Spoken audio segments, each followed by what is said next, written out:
Build 42, the long-fabled major update for Project Zomboid, is right around the corner, and one of the biggest concerns of the player base is what will happen to the many multitudes of community-made mods on the Steam Workshop. Many believe that their favorite mods will simply cease to exist when the update rolls around. Others are expecting to play for months without mods, but is there any truth to these claims? In this video, I'll go over everything you can expect to happen to mods when the update drops, dispel some common rumors, and use some actual data, research, and experience to cut through some of the disinformation around the subject. This is the Modpocalypse of Build 42, and why it's probably not what you think. Okay, so some context here. If you didn't know already, Build 42 is set to release before Christmas, or if that's not possible, it will be shortly into the new year. This comes from the most recent Thursdoid at the end of November. Now, will it affect mods? Yes, absolutely. Build 42 is a major update, and with that comes some major changes. For example, this time around, we're going to see some changes to anything involving player inventories, since this is being moved from server-side to client-side in a bid to improve synchronization and performance. As you can probably imagine, that's a whole bunch of mods out there, and it doesn't stop there by any means. Many mods will require work from their creators to get them functional on the new version, and for any modders watching, I know this isn't just a case of a few quick fixes. For many modders,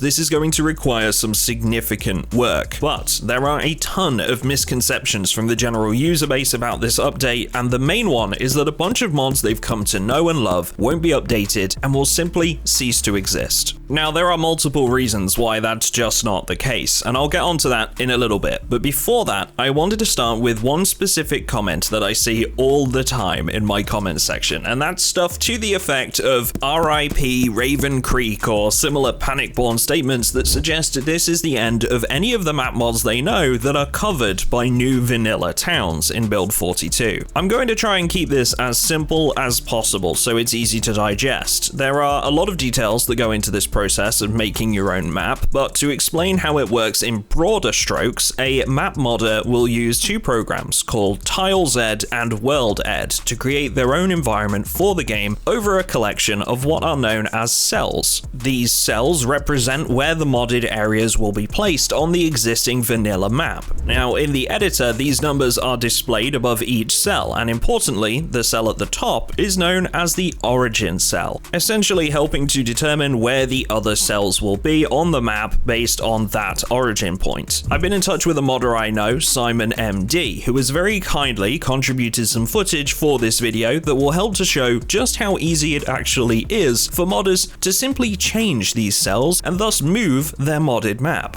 So, as we can see in the footage Simon provided, he demonstrates that the origin cell of this map is currently 4031, and that these cells can easily be found on the online Zomboid map project that I'm sure many of us are familiar with from our own playthroughs. He uses this online map to locate a new cell, that being 4237 in this case, then enters this information into a menu in the WorldEd program, and that is literally it. The map will now occupy an entirely new space. If you think that's easy, that's, well, because it is. It takes all of a few minutes for modders to update this information, but it's important for me to mention that there is one key caveat to this otherwise very simple process that will require a bit more investment from the creators, and that's any road or rail connections to their modded area. Because of the way these cells are attached to an already completed vanilla map, there are going to be existing roads and railways that will intersect with the new area, and thus the creator will need to ensure their map matches up so that it looks the part. With the new update, modders that are already required to move their map will also need to change these connections to match their new area, which can sometimes be tricky since the general structure is often built around these connections. All the same, this is effectively the only major challenge modders will need to tackle, and it's likely we'll see smaller maps updated very quickly, with larger ones taking maybe a few weeks at most. That's what we call an estimate. Please don't crucify me if that doesn't end up being true. Anyway, it really isn't a huge problem like some believe it to be. I think a lot of folks probably assume that maps will need to be entirely remade, or that it wasn't quite as easy as the earlier demonstration showed to change where these maps are located. But if you were one of those that were worrying about your favorite maps, hopefully this goes some way to reassuring you. But what about all those other mods, right? After all, like we said earlier, Build 42 is a major update that is going to mean almost every mod on the workshop dealing with inventories or items in any capacity will need to be updated, and that's without mentioning anything to do with firearms or crafting, both of which are also due for fundamental changes. First and foremost, consider the amount of mods that have loads of subscribers currently and are receiving active updates. There is absolutely no reason that these mods would suddenly be left abandoned when Build 42 comes to fruition. They've been actively supported up until now, so things are unlikely to change here. That is, unless the update absolutely bombs, and hopefully that doesn't happen. It's really quite interesting actually, because if we look back at messages from users in the official Project Zomboid Discord, you can see players had exactly the same thing happen when Build 41 released into Unstable all the way back in October of 2019.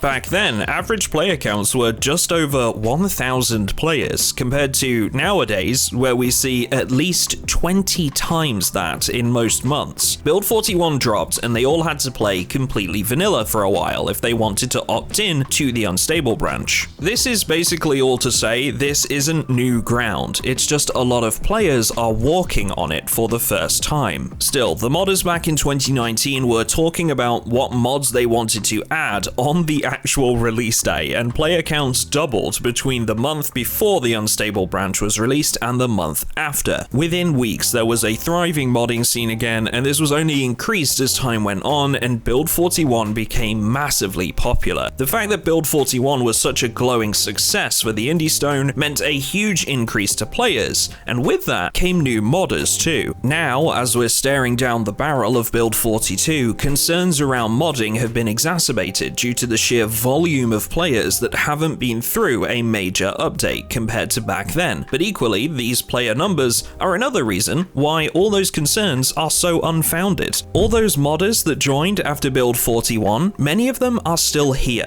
If anything, this should be a sign that even if the original creators aren't around anymore, we've got tons of talent to pull from in order to get things back to where they were, and they'll already be pretty passionate about doing just that. Now, that brings me nicely onto my next point for discussion in this video, which is the mods out there that haven't been updated in ages and are no longer supported by their creators. Now, there's not a huge number of these that are still used, but there are a few, so what happens to them when the update drops? After all, if their creators aren't around, who's going to keep them going? As far as I see it, there are three possibilities, and the outcome ultimately depends on the demand for the mod itself. If a mod is popular, but no longer kept up to date, then this is a great opportunity for modders to either ask for permission from the creator to use and update the code in the original mod, or if the creator can't be reached, they can attempt to make their own version. These two options both come with big incentives for modders because they know there are already a ton of users waiting to use their mod. They have an audience already, which is always the biggest challenge for modders, securing subscribers. It's in the modders' best interest to recreate or update these mods because it will get their names out there. The third option is that a broken mod won't be updated at all, and this is why I mentioned popularity earlier. This is only really likely to happen if very few people use the original mod, meaning there's no demand for it. If that's the case, then most people won't be bothered anyway, and eventually even minor updates would have caused these mods to stop working, making this a sort of spring cleaning of the Steam Workshop, clearing out obsolete mods and making way for new creations. The Project Zomboid player base has had its trouble with misinformation being spread in the past, whether that's around gameplay tips that don't actually exist in practice, false deadlines or release dates for updates, or in many cases like this, doomsaying the worst possible circumstances without actually taking a moment to use previous experiences or, well, any kind of research really to support that statement. Those individuals are doing nothing more than sowing discourse for the purpose of creating drama and driving forward their own popularity. community. It's a grab for attention meant to scare you into supporting their argument, nothing more. Now, I hope that this video has gone some way to reassuring players that the fabled Modpocalypse is really not quite as bad as some make it out to be, and that modders in general will still be supporting, updating, and re-uploading their popular creations. On top of all that, just keep in mind, this update is likely to draw in even more new players to the mix, and that will come with new modders too. The hype around Build 42 is only likely to improve the modding scene for the game and serve to bring us not only updates to older mods, but brand new ones for us to experience for the very first time. Now, one thing before I wrap up this video, I'd like to take a moment to ask you guys a question that I'd love for you to respond to down in the comments. If you had to choose 3 mods that were your all-time favorites from the years we've spent with Build 41,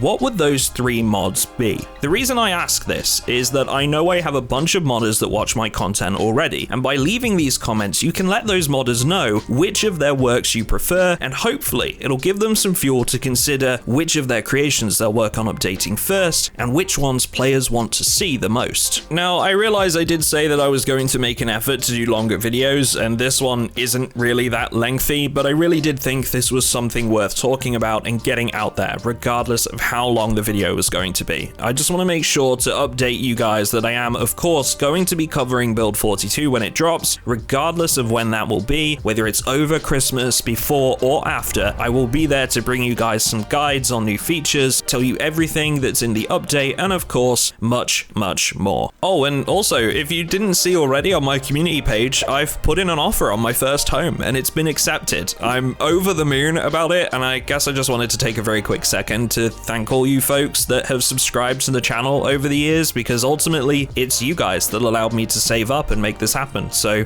yeah, thank you very, very much for all you guys have done, and with that, that's it from me, and I will see you all in the next one.